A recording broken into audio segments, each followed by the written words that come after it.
Okay, so nahuman naman ako sa na tinapa with bagoong. Karon nagluto na sad ko og munggos. Kay pati na ko ang baw sa sa na akong una nga giluto kay akong bana pastilan magyayo na po ninyo.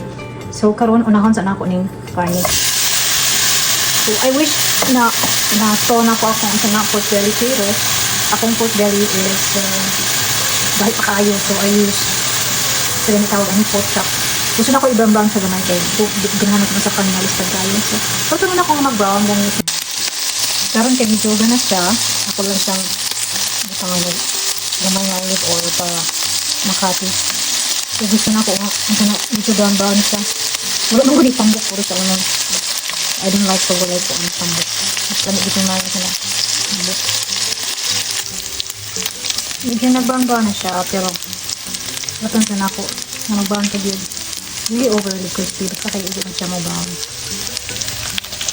Nag-brown na siya. So ako na pong butangan og olive oil kaya aron bisa na lang ang panakot. Pinubira gini siya, nothing fancy kay ako lang gigamit ang mga available nga nasa fridge kay nasa refrigerator kay manumalindi. So karon ibutangan na to ang ahos. Ako lang gipadapin ang sana karon guys. Sana pan. Okay, ati-ati ni. Ang ulang ipa-brown ang ahos sa dawin. Tapos, once na mabaw na siya, sunod na ito ang gumbay. Nag-inom ko bato nga ako ng nagluto.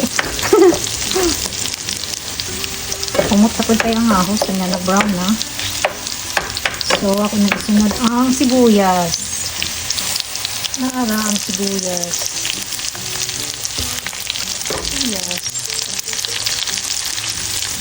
Naman sa sibuyas, isunod na po ang luya. Isa na ako bisang luya para halang-halang. Tapos, ang green chili peppers. Ako lang yung bisang kadali. Ang tuod na medyo mag-brown na siya. So, i-mix na nato ang karni o mga kanakot na barbecue akong sinasip tayo. Marag-pagdalit sa mama.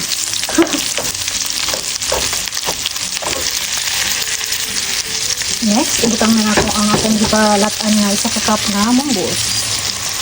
Ito ang munggos. Isa ni siya ka cup kung boil. Pabukalon lang ni siya kadali. Tapos isagol na dayon ang uban nga mga sangkap.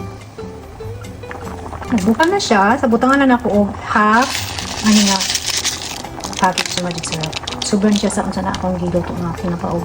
Pag-uong sa ako na siyang gitiwas. Para na po siya i-flavor gamay. Unya, sa buwag na kong asin gamay. Gamay lang kay basin o. Oops. Gamay lang kay basin o. Makakasa na siya. Tarat na kaayo.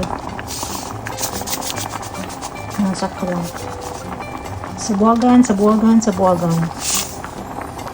Depende lang. Ang amount sa asin, depende lang kung sa inyo kung na taste. Kung di mo ganahagparat, gamay lang kung marat. Sibutangan ako ang jalapeno peppers para maghalang-halang na siya. Okay, ganahan ko basta halang-halang. Ngunit na kaayo guys. Grabe ka. Iba din lalim niya mag-picture tapos mag-istorya at the same time. Mag-picture, mag-video tapos ang nasa tuo, ang nasa wala ang phone tapos ang nasa tuo ang luwag. Tatawan na naman eh. Nagbukal-bukal na gid siya. Sakto na kayo ng timpla. So, kay murag isa naman ni katuig nagbukal-bukal ako anang katunin sa ni burner. Tapos, pinaka-last, butang na ako ang green onions nga gikan pag nasa mo ang garden in town. Wala pag minapalit og green onions sugod nag springtime kaya nanubo na sila balik. So, ako lang na siya nga sana. Papabaw. Tapos, mga dahil may taod-taod. Lutuan pa na ako akong banaw. Pagkaon niya. Okay, bye-bye! Super time! Ito pagkaon, babe. Munggos. Tinapaw pag-uong. Rice. Blood. Tigring. Bon appetit! Yeah! Our first lettuce of the season. Thank you, babe. No, thank you.